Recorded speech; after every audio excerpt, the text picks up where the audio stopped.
friends. Welcome to another episode of That Sounds Fun. I'm your host, Annie F. Downs. I'm really happy to be here with you today. Happy MLK Day, celebrating the birthday of Martin Luther King Jr. We have got a great show in store for you. Before we dive into today's conversation, I want to share with you about one of our amazing sponsors, BetterHelp. When you are at your best, you're more likely to feel empowered to make a difference in the world, right? But sometimes life gets you bogged down, me too, and you may feel overwhelmed, me too, or like you're not showing up in a way that you want to. I get it. A helpful way to get closer to the mentally and emotionally healthiest version of yourself is seeing a therapist. I see my counselor regularly, and she's been such a helpful voice in my decision-making processes over the years. If you're thinking of giving therapy a try, BetterHelp is a great option. It's convenient, flexible, affordable, and entirely online. You just fill out a brief questionnaire to get matched with a licensed therapist, and you can switch therapists anytime for no additional charge.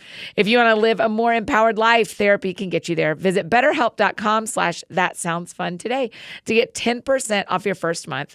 That's BetterHelp, HELP.com/thatsoundsfun. And today on the show, I get to talk with my friend, Toni Collier. Toni Collier is a hope coach and the founder of Crayons Still Color, an international women's ministry that helps women process their brokenness and reclaim hope. She's a popular speaker, consultant, also teaches regularly at Story Church Atlanta, the church founded by her husband, Sam Collier. Y'all remember Sam? He's a friend of the pod who joined us back on episode 301. And we talk a lot about their story of leading Story Church in Atlanta. In her new book, Brave Enough to Be Broken, How to Embrace Your Pain and Discover Hope and Healing, Toni draws from her remarkable story. Y'all are going to be blown away by some of her story. And she shares practical steps and personal experiences and biblical wisdom that really helped me and helps all of us process our brokenness. She is a real one, and I am so excited for you to get to know her today. I adore her so much. So here's my conversation with my friend, Toni Collier. Toni Collier, welcome to That Sounds Fun. Finally, I've arrived. Yo, I made it. Listen, I've laid out the red carpet because we need you. I'm sorry it's taken us this many years. It's been so sorry. You're the missing puzzle piece that makes us complete. Here we are. Thank you. I received that. I'm a puzzle piece. Can we talk back about when we met? Do you remember our meal? I do remember Nashville. Yes, you were, and you and Sam were just dating, right? Oh, that's right. Yeah, y'all weren't even. I don't even think y'all were engaged yet. No, but I'd known Sam for probably 3 years before that, and I thought he has found the female version of himself. Well, you're welcome. Okay. I got a little nervous at first because, he's adopted. So I was like, no, we need to check just to make sure we're not related. Listen, I'm still going to marry you, but we got to know. We got to know at least. I mean, did you tell me about when y'all met? Did you think the same thing? Oh, 100%. We even laughed the same. And it was just like, what are you... Stop, what are you doing? Why are you me? Why are you me? And then reality hit, and we're like a lot alike on the outside, but not alike on the inside, okay? Interesting. The way we process information, I mean, it was wild. We were like, but wait, you're me. Why are you acting this way? Yeah. It was like, oh, you're not. Yeah. Okay. So y'all just kind of have the same expression of life, but different processing of life. Oh my gosh, so vastly different. What % of that did you figure out in dating? Not a lot, okay? Yeah, that's what I've heard. A negative 3%, okay? We were like, honeymoon phase, I love you forever, we're the same soulmates. And then we got married, and it's almost like it manifested as soon as we left the wedding, okay? Really? We were like, oh, dang it, yeah. It was weird. When you and Sam met, you already have a daughter who is one of my closest friends. I adore her. We love each other so much. I've worked so hard to make her be my friend. It has. I know. I really earned it, I think. Sent her things. I mailed her things, yeah. It's the best. So what's it like? So many of our friends listening are single parents. Yeah. What is it like bringing a daughter into a marriage? All right, I'm going to sum it up for you right quick. Dylan told me one day, this was maybe about, 9 months into us being married and then moving her in, because that was a whole process. I was like living in two spaces, it was just a lot. But Dylan looked me in the eye one day and she says, Mom, I'm going to marry Mr. Sam. Okay? Straight up. She's like, I'm going to marry Mr. Sam. And I said, okay, we have a lot of explaining to do right now. But she completely adored him. Yeah. And on one end, it's a gift because it's like, praise God, she loves like my new boyfriend. That's now my new husband. But on the other side, it's the shadow side, because it's the fact that Sam can't fill her dad's bucket. He has his own separate bucket. Yeah. And so it's just this bittersweet balance of making sure she has her bucket filled by her dad, like her biological dad, and then also that we play a role in figuring out how Sam fills his. But it's beautiful, and it's quirky, and it's weird, and I don't think it's all the way how God intended it to be in perfection, but he blesses it and he does a work through it, and it's beautiful. Yeah, and your book that came out last fall, Brave Enough to Be Broken, which I think everyone needs to read, you talk about this. So I'm excited for people to read it, but also, how'd you decide what is public with an X? Come on. That's the father of your daughter, and what is private? Because even as people are listening, we've had Prince Harry release a book that has really private things that maybe not everyone agreed to, that we don't know. We don't know all the details. But how do you do that? How do you write like that for our friends that are listening that may want to write about their ex-husband or ex-wife? Yeah, we get asked this all the time, especially by women that go through our courses on healing. Yeah. And it's this whole idea. I mean, I've even wrestled with it with my mom, who I've got some, real pain from. And she's just like, don't say that about me, girl. And I'm like, it is truth. I think there is a balance in having discernment and praying about it, and also being in a healed place yourself.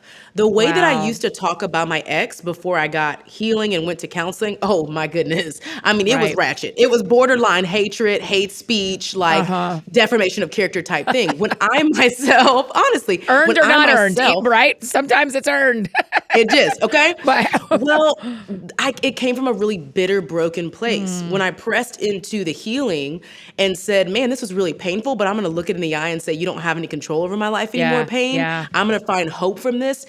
Then it started coming from a place of hope and a place of redemption and a place of real honesty. And people can tell the difference. Like the people that follow us, hear our voices, the people that call us leaders, they can tell the difference between like you just popped off on the live, on your ex, and there's redemption here, there's real work here, there's real honor here and respect. And I think that's just a key thing.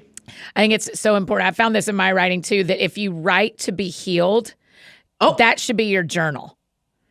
Oh, freak. Right? But if you're writing from a healed place, that can be a book. Dang it. Quote that somewhere. Dang it. That's so good. Is that true for you? That's true for me. I need to write to be healed, but that's not often what people need to read.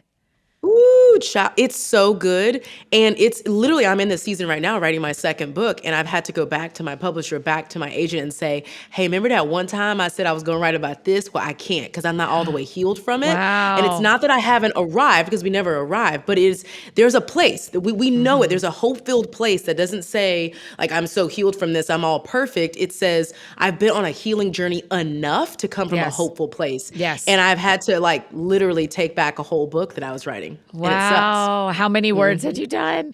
Or did you just give them Well, I did a whole outline. I hired a writing coach, honey, paid them dollars, did a whole outline, got the chapter titles. I mean, ready. And I was like, I'm sorry. Well, here comes book 3. We all right? We can wait for it. We can wait for it. Wait for it later. An example someone gave me that has helped me a lot is you don't see people on Instagram telling us about Disneyland that haven't been there. Now, it doesn't mean they know everything to eat or have ridden every ride. But I don't need an influencer telling me where to go in Disneyland if they've never been there. This is what I'm trying to say. Okay, you don't know. You don't have to be perfect. You ain't been there, but you don't have to be perfect. You don't have to be perfect. You don't have to know everything, but you got to have at least shown up at Disneyland. And that's right. For us, Disneyland is counseling. That's what I'm trying to say. Okay, you have had to be redeemed by the magic. That's where my Disneyland budget has gone, is to counseling. I hope my counselor's enjoying her boat, because I'm sure she's bought one at this point. Freaking yacht. No, mine got a yacht. Forget a little measly boat. This is with P. Diddy and them on the yacht. Listen, the first Wednesday of 2023, I got 2 text messages that came in about 10 minutes apart. One, a person looking for personal counseling. One, a person looking for marriage counseling. And one doubled up with, and our kids need something too. I'm like, man, everybody's seeing it. We're seeing it. It's time. It's just time. Yeah. That's there's someone listening who needs to hear it's just time. And it's just, and it's okay. Like, it's all good. We didn't all subscribe to the Beachbody thing. We all did Insanity and P90X and almost lost our entire lives and broke our bodies. Thank you. 75 hard. What are y'all doing? What are you doing? Okay. So, I mean, I just want to be the person that says 3 months from now, I tried to work on my healing. Like I tried to work Yeah. on my body and I tried to Yes. work on everything else. Yes. I just want to be that person. Like at least I Yes. tried. Okay. Yes. I literally said to someone this morning on a call, I said, my goal isn't to be different. My goal is to say I tried to be different. Oh my Like my goodness. confidence will come from trying versus Oh, yeah. succeeding. Yeah. Oh, 100%. Yeah, that's it. 100%. And as like a fellow achiever, that's one of the things that I've had to give grace to myself for is trying matters. Yeah. Looking into pain matters. Like we Yes. write about it in the book, this idea of like getting on your knees and being ratchet by crying and snot all over the Yes. place. Like those types of things, pressing into the pain, like it really matters that we try. It Yeah. really does. Yeah, that's right. And so what you mentioned the courses y'all have on healing. Will you tell me more about that? There's all kinds of things going on, Annie. Yeah. Okay, I don't know. All right. We wrote a course. It's called the Hopeful Woman course. Wow. And someone was like, why didn't you write it the Healed Woman course? Because again, we ain't never arrived. But also, I think that the real catalyst to healing is getting to a more hopeful place. I think Yeah. hope is the antidote. I do Because hope too. says that at least it can get better. Right? When you don't have hope, when I've been in moments of suicidal ideation and thoughts, it is when I thought it couldn't get better. But as long as I've got hope tethered to me, Yeah. I'm here and I'm trying and I'm doing the best I can. And I Yeah. believe in my heart that it can and will get better. Yeah. And so we created this course and we walk with women for 6 months. Wow. Month by month, call by call. And we walk with them alongside their healing journey. We never claim to be experts, but we do say, hey, maybe you should look at your friends and how Yeah. toxic they are. Maybe you should transition them to other spaces that are more safe for you. Maybe it's time for you to go to counseling, but like actually do counseling well. Like do your Yeah. homework when your counselor Yeah. says it. Yeah. Or if you don't love that counselor, it's okay to date before you marry a counselor. Hypothetical here. Yeah, Okay. yeah. But you know, like it's all about how you go through the healing journey. And so yeah, we have a course on it. We walk women through it, about 100 women a year. And it's hard, but it's beautiful work. So which came first, the course or the book? The course. I felt like Really? I could not write words that would last until eternity if I didn't actually like do the work first. Do the work for Yeah. myself, walk other women through the work, prove that it actually can be done. We have a 97% more hopeful rate of women that go through this course and they Yeah. feel more hopeful about their lives. And so then we wrote the book. And a lot of the content in Brave Enough to Be Broke in the book comes from the course. Brilliant. So Yeah. there's a lot of wisdom to, if I feel like I want 2023 to be different, Yeah. and I have just got to get hope to either recover from what has happened in a macro or micro way, either a lot of little stabs or one big something. Woo. Let's go for hope. Let's read the book. Let's do the course. Let's do it. Wow. Let's go. When did you shift from being the person who needed hope to the person who could teach people how to find it? Oh, freak. I think I'm gonna cry. I have the chills. And I'm sweating too at the same time. I don't know how that works. My pits are wet. Woo, that's so good. I've never been asked that before. I think there was a moment after actually I got remarried. I got with Sam, and a lot of people think that, you know, you get out of a divorce. I was in a marriage, very toxic, a lot of abuse in it. You get out and you go down this journey of like dating someone and you're like, yay, my life has changed. Actually, that was like the honeymoon phase. Yeah. When we got married and when we really started to do life together and I started having anxiety attacks and all the trauma started to leak, that was around 27. And I went to counseling and I realized that I had just replaced all of the materialistic things and I hadn't actually healed from the inside out. Oh, wow. And I was leaking on everything. After I started going that journey, counseling was great. I was like, yes, I'm doing the thing, but I had to go even deeper and do EMDR. I had to do some trauma treatment from some I've heard about EMDR. I haven't done it, but I've heard it's legit because it connects your body, right, with Look, your here- emotions. Here it is at the end of the day. It is almost like our life is a bookshelf. And if we're looking at our story from left to right, we've got all these books, chapter 1, 2, 3 of our lives. Trauma is like if you take a book and you don't pull it all the way off the bookshelf, but you just pull it out a little bit, there's a riff that now happens in our story. So now when we tell our story, when we live our story, there's a riff. Trauma treatment goes back and pushes the book in. Wow, that's good. That's that. After trauma treatment is when I felt like I had actual hope because some things were reconciled. My neuropathic pathways started to heal for real, for real. And I was able to tell my story more clearly without all these rifts. And it was in that moment where I was like, freak, everybody needs this. Yeah. Everyone needs to access hope. Everyone needs to access counseling. Everyone needs to know what it feels like to transition toxic community and then pray for God to give you some new friends, even though it's super awkward as an adult, to be like, you want to go play, okay? Yeah. Everyone needs it. And it was from that place that I started Broken Crayons Still Color and the courses and all the things. Why did you name it Broken Crayons? Shoot, child. Well, Dylan, your BFF forever, Yes. my daughter.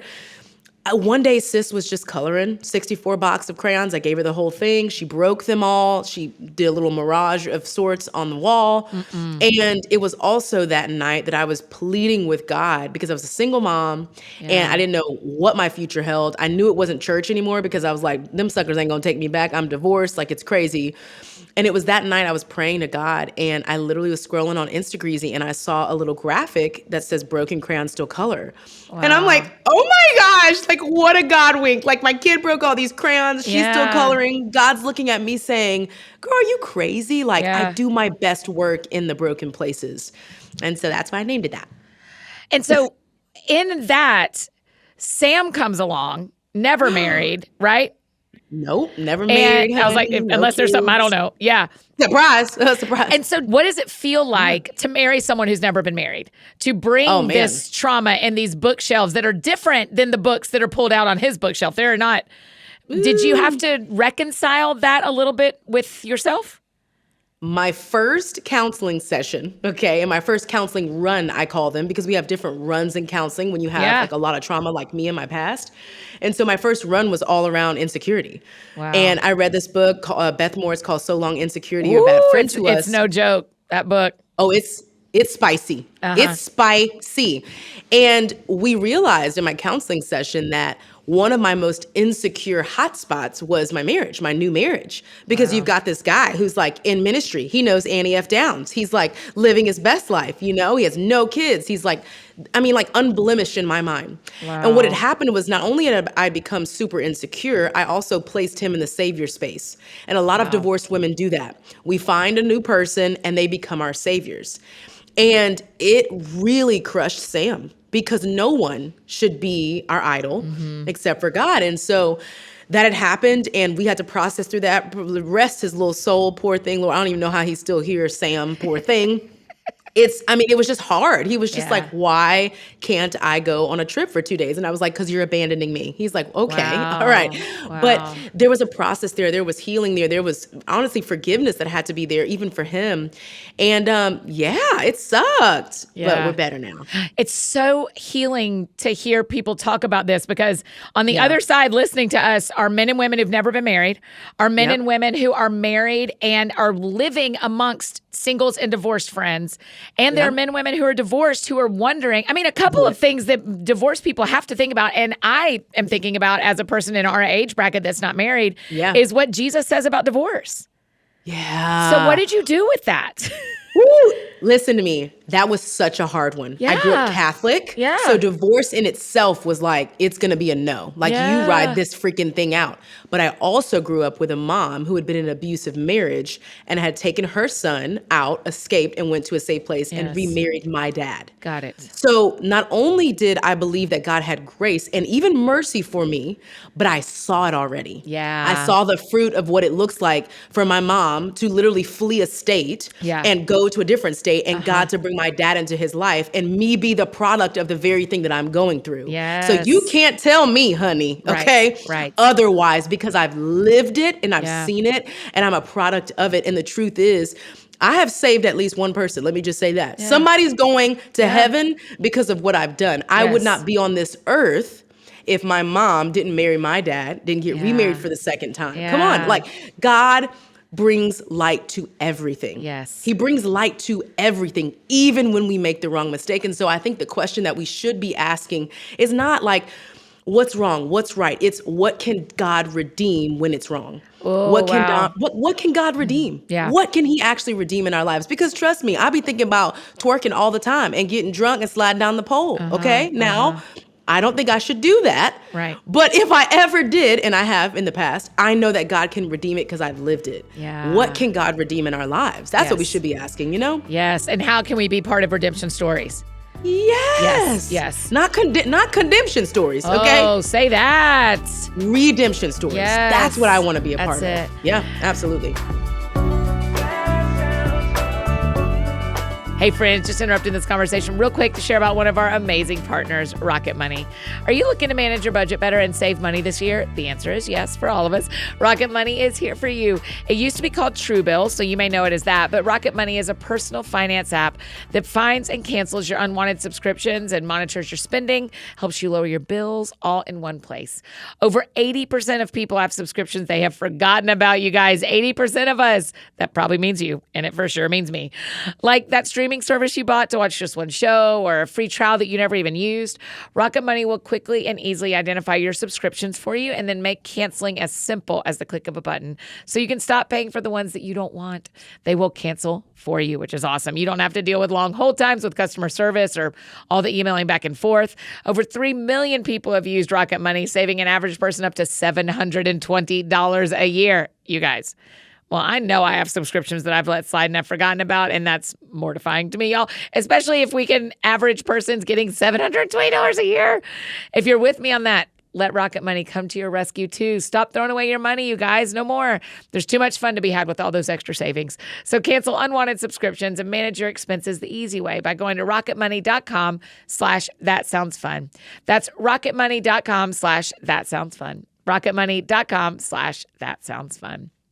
And I want to tell you about another one of our incredible partners, Prose. Most of you have probably heard me sing the praises of Prose, the world's most personalized hair care.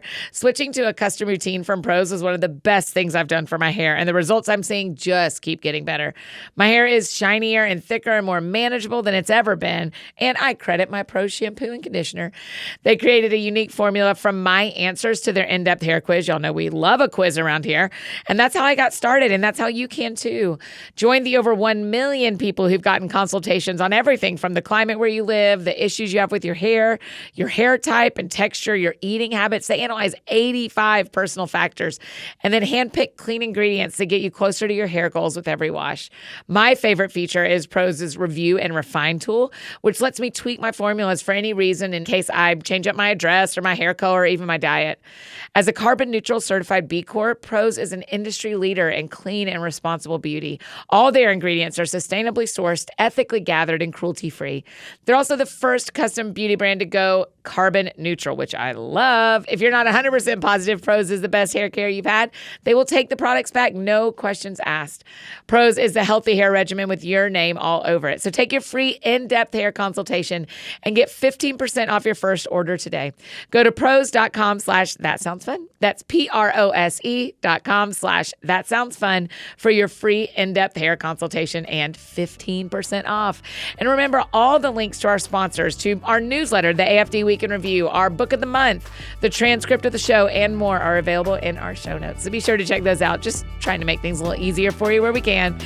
And now back to our conversation with Toni Collier. The book's been out for about 6 months. What has the response been like? Okay, it's been kind of cray-cray. Yeah. It's the craziest thing is when someone messages you, emails you, texts you, and says, "I just finished your book," and I'm like, "Dang, you read the whole thing, You read that whole bro? thing? I know. What?" I But it's not even know. that. Like that's like the I don't know the materialistic thing. That's like the whatever.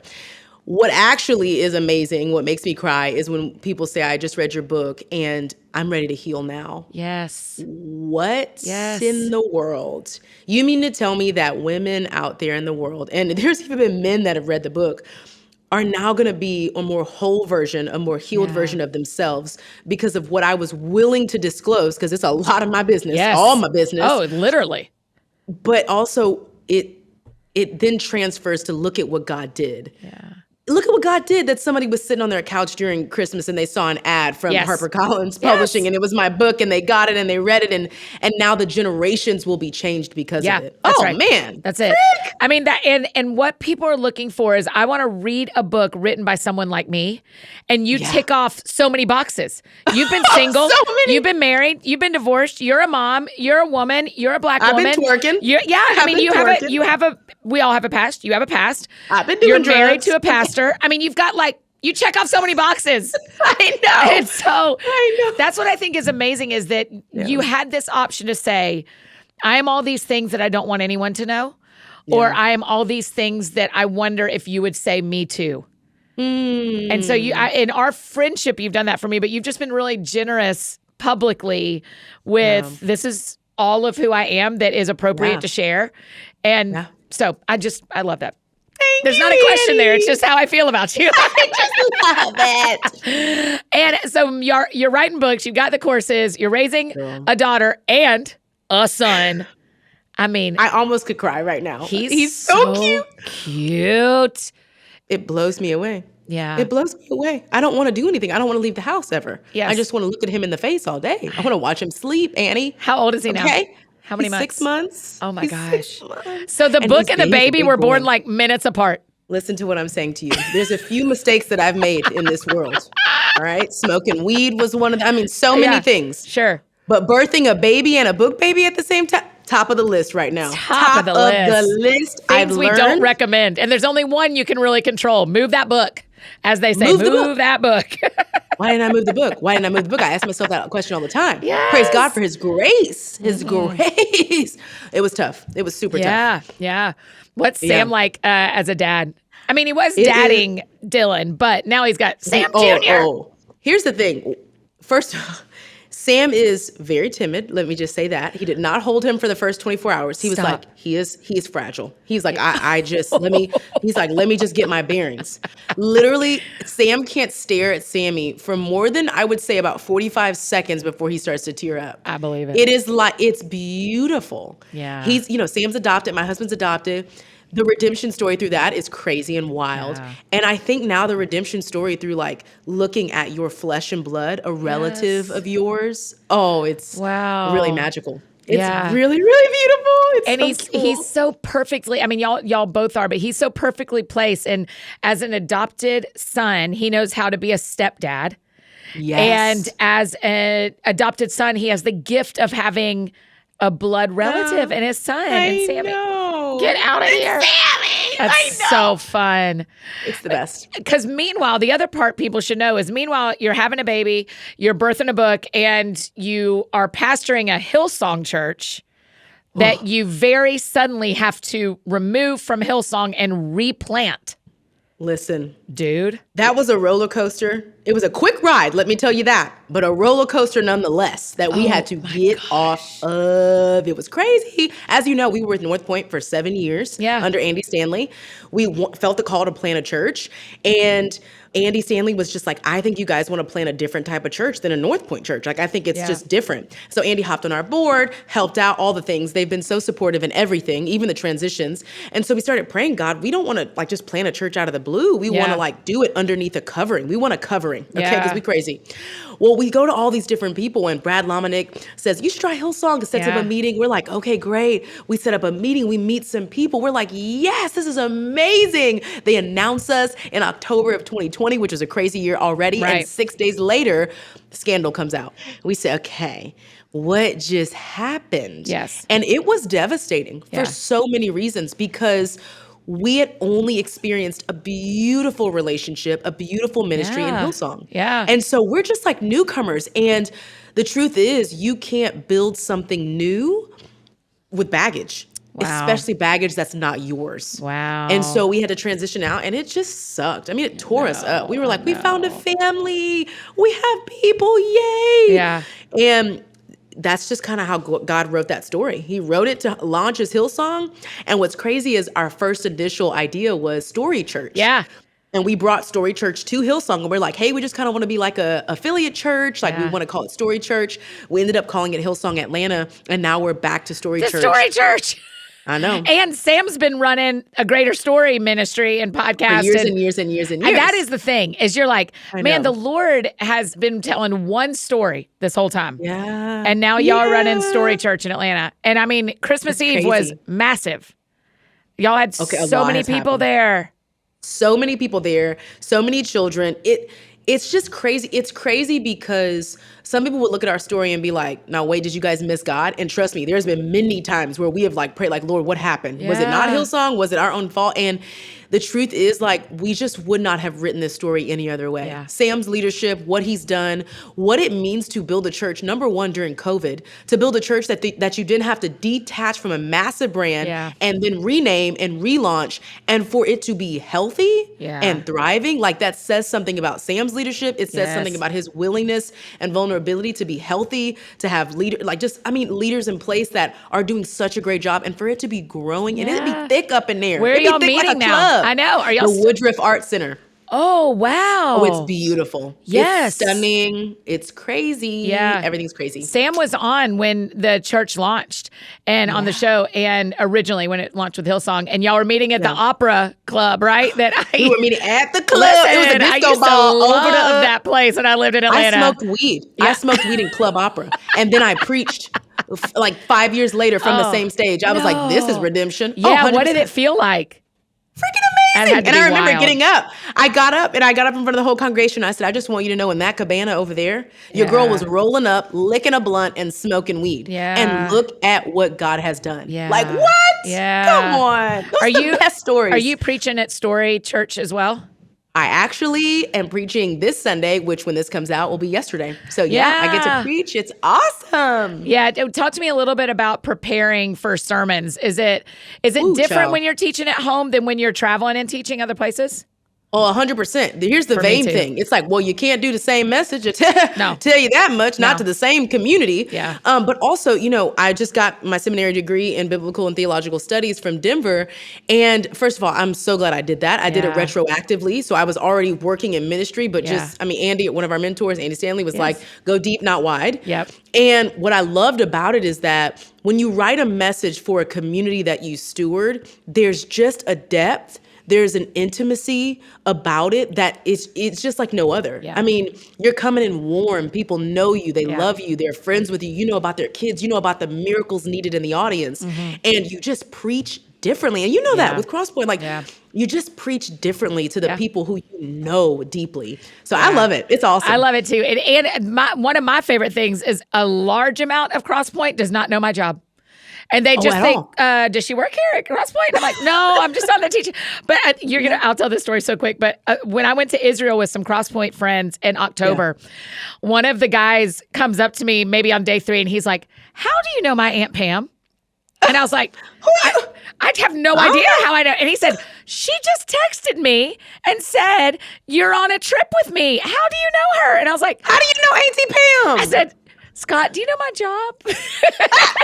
And Scott said, no. He said, no. I just thought you must have known my Aunt Pam. She lives a couple hours away, so I couldn't figure it out. I said, and his wife is like, I've got to, I need you to tell Scott what you do. I know, it's amazing. I love that feeling. I know. I love to be unknown. I just love it. And it's a little different because I'm a pastor's wife. Yeah. But I preach from the stage. Guys, we have to take these pedestals down. Yeah. Like, we have to. We talk about that very publicly at Story. Yes. We don't play that whole we got the green rooms and the no. We don't do that. We come to worship. We be all slain in the spirit right there at that altar. Yeah. Yeah. It's just a beautiful, it's a totally different honor to get to serve the people you sit with every other Sunday. I just love it. I just love it. I love it so much. Go Jesus. Go Jesus. Okay, the other real we got to talk about is Still Coloring Podcast. Welcome to podcasting. I'm so glad you're doing it through Ivy Media, which is an amazing network full of shows that we love. Yeah. Okay, tell me why a podcast? Why'd you even want to? It's so crazy that you asked this. Sam reminds me all the time, unfortunately, that I said very vehemently, I'm not writing a book ever. Oh, and I'm never going to do a podcast. Cute. I mean, he's like, remember that day? I said, thank you. There's so many layers to it. I just didn't understand how God would use my voice in that way. Mm-hmm. I'm like, I preach from stages. Like, that's it. Like, it's all good. What I have learned through podcasting has been just amazing. I remember Jamie sitting down with me and saying, listen, Toni, I really think you'd be good at this. Like, I really think it's awesome. And it is way less about you and what you can pull out of your guests and what your audience needs in different ways and different packages. Yeah. And so I said, well, let's try season 1. Let's just see. And if don't nobody listen, then I'm not doing no more. That's it. Okay. Yeah, that's great. And we did it. At 30,000 downloads later, it just... it just was beautiful. Yes. And it's the same thing. It's, oh my gosh, I found you through this podcast. I'm like, sis, I've been on the YouVersion app. I've been on Instagram. I've been on this. What you mean? I love podcasting. Right. It's a whole different audience. And I'm so glad that you did this podcast. I mean, I have messages and screenshots. Now I know what healing looks like. Now I feel brave enough to heal. Oh my gosh, I've never heard of you. I'm like, well, dang it. Okay. And so it's been life-changing. It really, really has. And I'm going to keep doing it. I'm in season 2 right now. Yeah. And I don't know how y'all do it, Annie. I truly do not. Listen. You got more than one. I don't even know. You just talking all day. Oh, listen, I throat lozenges beside me.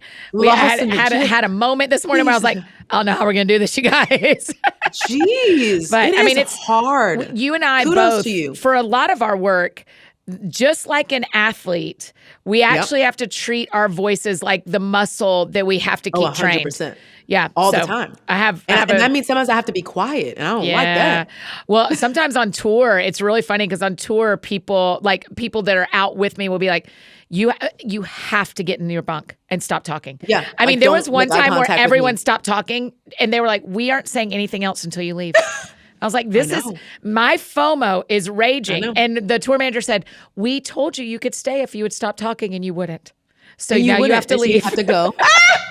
Bye, girl. Get out the little bus. You got to go. Yeah, so sleeping is really the best way for me to protect my voice. It is my only New Year's resolution this year is I have to sleep more. Sleep more. Yeah. You can take naps. I know. Too. I know. Because I don't have a little Sammy yet, except my nephew Sammy, but I don't have a little Sammy that keeps me up or wakes me up. I can pursue sleep at my leisure. I'm excited for you. Thank you. Okay. What's it like to not have sleep? Because you got a Dylan and a Sammy and a Sam. Now listen, can I be honest? We don't play about the sleep training over here. Really? Little Sammy has been sleeping from 7 p.m. to 7 a.m. since he was 2 months. Call me. Send me an email if you need some help. Make a course. Make a course for people. I need to make a course. How to make Christian babies sleep.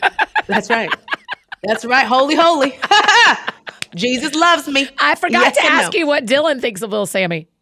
First of all, the first 2 weeks, she goes, I'm jealous. I said, thank you for naming that. Thank you for naming that. We incorporated some extra hugs. Yes. Oh, yeah. Sis will name feelings. You ain't got to worry about that. You ain't got to worry. And then it's like once we met her need, her emotional need, which was she wanted more hugs in the day. She's like, Mom, I'm not getting enough hugs. This is unhealthy. I said, thank you. And just tell everybody she's like 9. You're correct. Yeah. So we're not talking about a 14-year-old. We're talking about a 9-year-old. No. She said, I'm jealous. I said, what are some things that could help with that? Like, what are you feeling? She was like, well, you guys are just touching him all the time and no one touches me all the time. Wow. I was like, okay, that's weird. Wow. I was like, do you mean like hugs? She was like, yeah, I'm not getting enough hugs. This is unhealthy. Yeah. So we met that need. And this is, I mean, it really just goes back to like the simplicity of us naming our feelings, pressing into pain, finding healing on the other side. Once we met that emotional need, it's like she transformed. Yes. She became like mom number 2. And we don't put that pressure on her. Instead, we say, hey, you're a part of the team. You're the leader of the baby. Yeah. You're the leader of the baby. And we need you. And this team would not be complete without you, Dylan. She's like, I got my bucket list, Mom. I'm changing a diaper today, girl. I said, okay. Came downstairs, girl, with a list with her little check boxes. I'm like, just like your mama, baby. Come on. And she's just great. What can I do? Mom, I fixed the bath for him. Let me know what else I can do.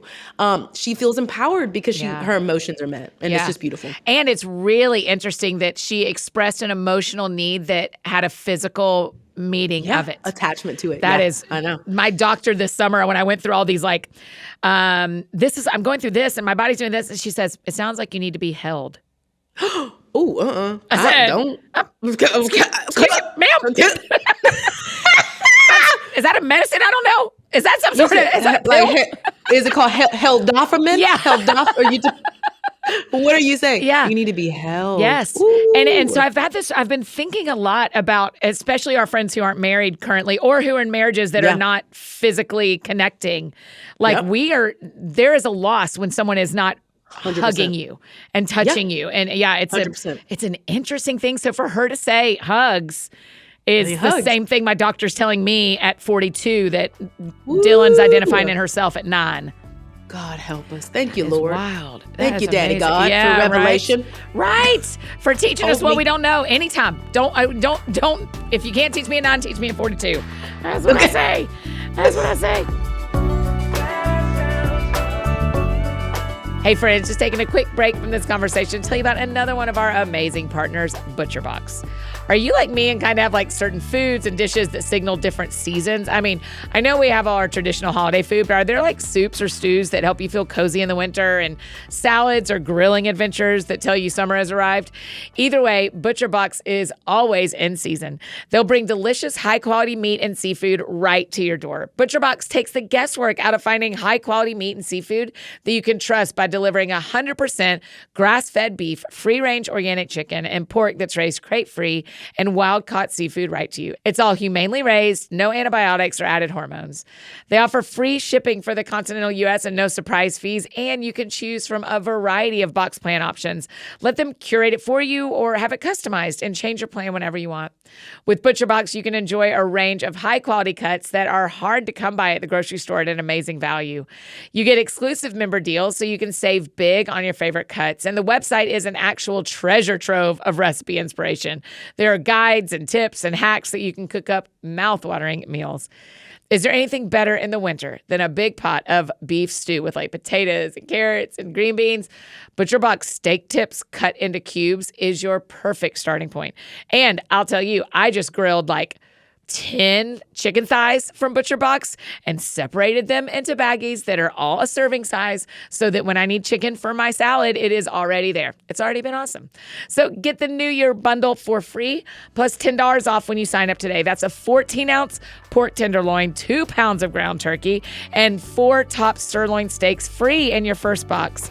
Sign up at butcherbox.com/TSF and use the code TSF to claim this offer. And now back to finish up our conversation with Toni. Okay, so today the show is coming out on MLK Day, and you are my first call because you personally know a king. Dr. Bernice King. I know. Is she awesome? I know. First of all, let me just say this. Sam has been, with the King family since way before we even met. And it will go down as one of the best contributions that being married to Sam has given me. I'm not kidding. My baby and getting to know the King family. Sure. The King family. Yeah. Okay. For so many reasons. One of the things is I grew up in Houston, Texas, very diverse. Yeah. So I grew up in diversity, progressive, all the things. So when I got to Atlanta, to Georgia, in the South, in the real South, because, Texas, we're our own country. Anyways, when we got to the real South and I saw all this segregation still happening and all this racism still happening, I was like, oh, freak, dang, is it real? This is actually a real thing. Yeah. And I came to Georgia the Black people, you guys need to calm down. It's really not that serious. So ignorant. When I met Sam, he was like, sweet girl, let me tell you some things. Meeting the King family helped me realize that there were certain things that were still going on. Yeah. But that didn't mean that there wasn't light available, reconciliation available, forgiveness available, nonviolence available. Yes. And it has been the most beautiful journey. I personally adore Dr. Bernice King because of who she is and what she stands for. But I actually personally love her very much. Her and I just got her on this show that I'm doing with Our Daily Bread. I reached out as a personal favor. It's my first one that I cashed in. I was like, hi, Bernice. I was like, can you please do this show? And really what it was is 2 days of sitting down with her in the Coretta Scott King, her mom's suite at the CNN Center at the Omni, and sitting down and just hearing about her whole life story, things that I knew, things that I didn't know. And it just was beautiful. She is brilliant. Yeah. I mean, she's brilliant. She is her dad and her mom and herself all in one. Yeah. She sees the good in everyone. Yeah.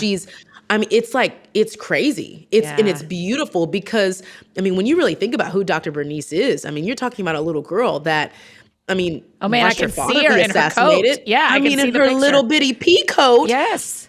I got to sit in the row that she sat in on her mom's lap with her head down, looking at her dad in a casket. Yes. We're talking about a little girl who saw her dad be, assassinated.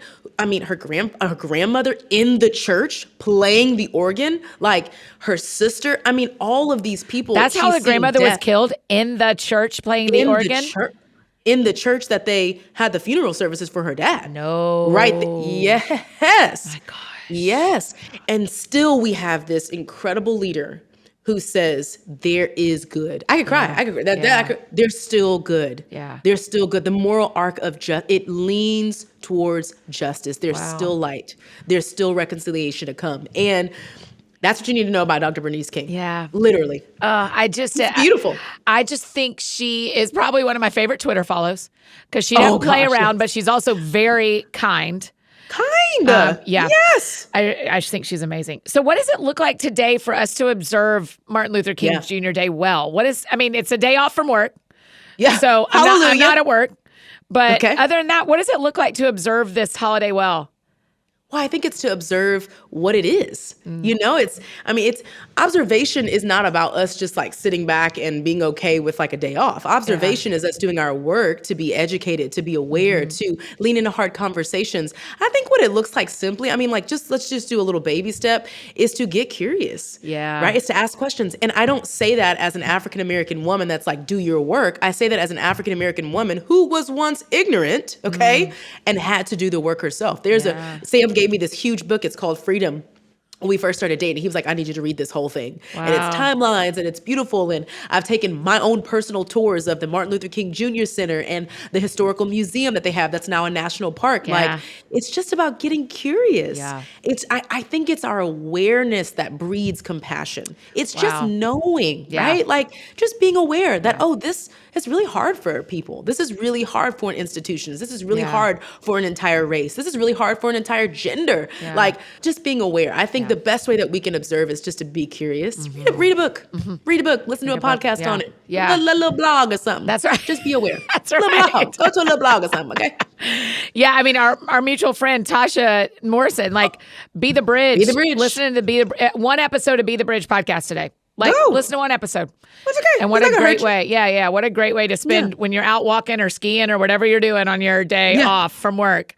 Let's also just listen to Tasha be curious a little bit. It is an interesting thing because I feel like there are seasons in the U.S. when this is the center of the conversation. Yeah. And as a white girl, when it's the center of the conversation, I think it's worse. I feel like things must be worse. Yeah, things must be worse in the experience of my non-white brothers and sisters. But what I have learned is that just because we're talking about it doesn't mean it is worse. It is actually a problem all the time. There are apexes when certain things happen in culture. 100%. Yeah. Mike Kelsey and I had to have this conversation because I was like, will you come on the podcast when nothing's going on? And he was like, Annie. Ma'am, can we just have a conversation? But I'm learning. Yeah. Well, it's exactly what you're saying. When we look at health, when we look at our emotions, it's all about living a life on the offense, not the defense, in every aspect. Yeah, in every aspect. Our health, my physical body is never not an issue. But January pulls around and we're like, oh snap, ordered a Peloton, which I ordered last Thursday anyways. Which one did you get, the bike or the tread? I got the bike. Okay. It's just time. I've had it before and I'm like, it's time. I need to get myself together. I've eaten cookies every night. Okay, anyways. You can do both. I can do both. But it's not that January, my health is such an issue. It's that it always is. We always want to live on the offense. We always want to make people feel compassion. We always want our bodies to be in healthy states. That's just what we're living on, this continuum, I think. And we just have to, as Jeff Henderson says, our good friend, ride the pendulum. Yeah. Ride the pendulum. Yeah. We don't need to swing too far left and we don't need to swing too far right. I'm not talking about politics. Pendulum, hello, somebody. Right. But just right in the middle. And the middle requires us to be compassionate and curious all the time. Yes. Just like with our marriages, okay? We want to have enough in the reserve in the bank. That's it. Yeah. That's it, y'all. That's it. That when you think about a river, the banks are easier to stand on, but the middle is where it goes deep. And that's who we want to be. And that's where the movement is, right? The movement, the things change in the middle. You can't be on no floaty in the shallows. No. But it sure feels easier to stand all the way to the left or the right. And I'm not talking about a pendulum. I am actually talking about politics. It feels so much easier. And it feels so much easier to think you have all the answers and to be on the edges. And then you go, if I swim in just a little bit, this is going to get a little bit scary because it's deep. There's things I don't know. But also this is where movement happens. Come on, somebody. And that's I want to be a part of that. Okay, here's the last thing I will say, because that just made my little wheels are spinning.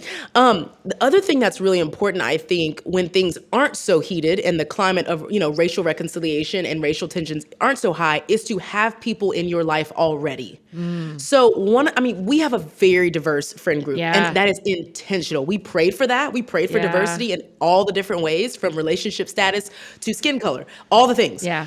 But when really, really hard times come, when political season rolls around, when something happens with racial reconciliation and tension in the world, it really pays off to have a community of people that you can go to, that you trust, who trust you, that you have compassion, that do not look like you, that can be honest with you, who you can tend to, who you can hold. Like, it just pays off. And so I would even say in these lower, quote unquote, climates of the tension, to start pursuing friendship. Yes. Start being there. Start already having your circle great. on the offense, not the defense. That's right. I mean, that is a prayer that is so easy, quote, quote, to pray. Just to go, God, diversify my life. Diversify my life. And then be ready when it gets awkward and it gets diverse. Because let me tell you, it will get awkward. It just isn't as easy. It is so much 100%. easier to only talk to people who look like you, sound like you, believe like you. 100%. But man, that is the banks. Not interested. And there's not only prayers, but there's intentionality too. That's right. I went on a trip with Women of Welcome last year to the Mexico border. Yes. And I mean, I was shook. As an African-American woman, I really could be like, let me just stay in my silos and say, no, we've got our own issues over here in the Black community. But I'm like, nope, there are issues with our Hispanic brothers and sisters as well. Let me go lean into that. Our Asian brothers and sisters. I mean, we just all have our place to keep leaning in. And as you said, to keep going towards the middle. Yes. That's my goal. That's what we pray for when we're adding staff. That's what we pray for when we're adding shows to the network. That's what I'm praying for at Crosspoint and in my friendships. Like, come on, Lord. Like, we need people. We need people who do not think and look and act and understand the world like me. That's my life goal. As long as you want to keep your people diverse, you want to keep some single women in it, I'm still here. Listen, I have so many single friends. Before I get married, hurry up. You may want to count me in. You better ask me questions, because I'm abandoning this ship as soon as possible. Listen, as soon as ASAP. Okay, I'm out. In the name of Jesus, 2023. Let's sprinkle some of that blessing. Thank you. I'd like some diversity in my house. Okay, so another gender. I'd like to have some gender diversity in my home. That would be my hope. That's good. We are not right. I'm red. We are not right. I'm red. I am actually pink and I'm sweating. Okay, so the last question we always ask.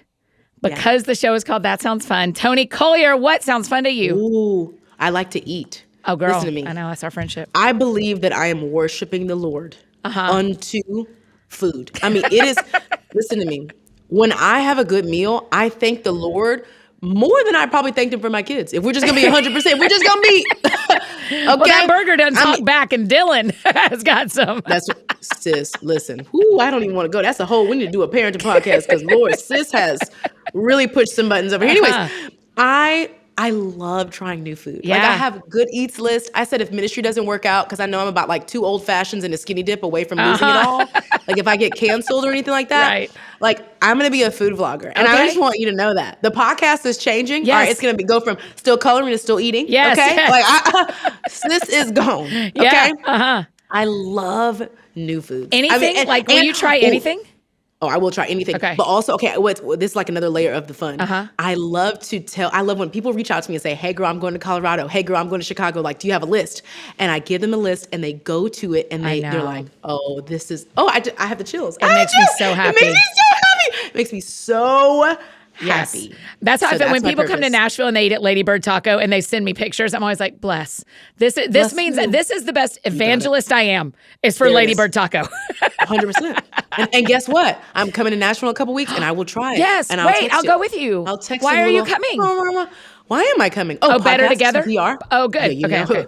Good Lord. You know. We will not see you for Better Together, because we'd be there all day. Yeah. Okay. Yeah, that's right. Anyways. But you're coming to do podcasting.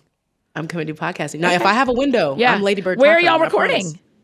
I don't know. Okay. Well, Crystal Payne? Oh, you're the guest. You're not doing your show. Not me. I'm the guest. Great. Yeah. Great. Well, good thing we did this over the computer when you're coming here in a couple of weeks. But oh well. It's fine. Everything's That's fine. okay. We'll get tacos. We'll get tacos and not record it. And that's what that people matters. That's what people wish that we were recording. It's gonna be my first vlog. It's gonna be my there first we go. food We're vlog. gonna start it. We're gonna get ourselves canceled and go ahead and do our first episode. Yes. Oh my gosh, listen. Toni. People don't want to cancel me from Christianity because I've been waiting to go do some crazy Right. stuff. Just kidding. Oh, girl, I love you. Thank you for being on here today. I'm so grateful. Yay. You're the best. I love it. Thank you.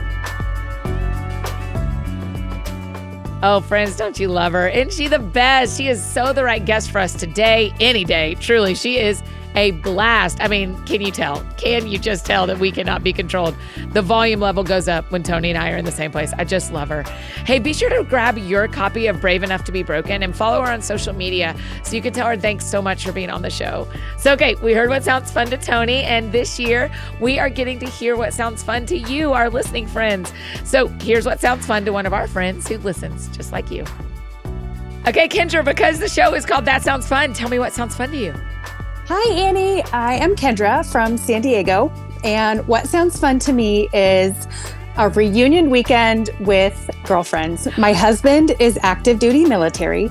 And so at this point, all the many friends that I have made are stationed all over the country and the world. And it would just be so fun to get together and see them and be face to face in person and catch up on all of our life events that we haven't experienced with each other because we have only been able to do it over virtual ways. Yeah. Well, thank you for your service and thank your husband for his service as well. We are so thankful. And where would y'all go? Like if you could get everybody together, gosh. would you do beach? Would you do mountains? Would you do a big city? So I think we are all Navy.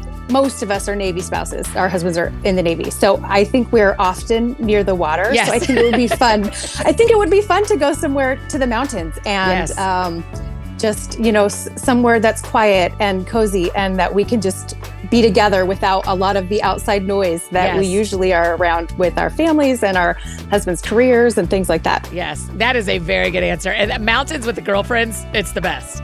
Right? It's the best. Yeah, so much I think we would chips and have queso. So much chips and queso. Maybe a little guac too. Yeah, girl, that's exactly right. Oh, I love it. That is so fun. Okay, if you need anything else from me, I'm embarrassingly easy to find. Annie F. Downs on Instagram, Twitter, Facebook, all the places you may need me. That is how you can find me. And I think that's it for me today, friends. Go out or stay home and do something that sounds fun to you, and I will do the same. And today, what sounds fun to me, my agent gets to town, my literary agent, Lisa, and we are going to a fancy dinner tonight, and I love a good experience. So that is what sounds fun to me. Y'all have a great week. We'll see you back here on Thursday with another one of our favorites. I mean, we are stacking the beginning of this year with some of the best of the best. Y'all, Mike Donaghy is going to be back with us. Y'all are going to love this one. So we'll see you then. Y'all have a great week.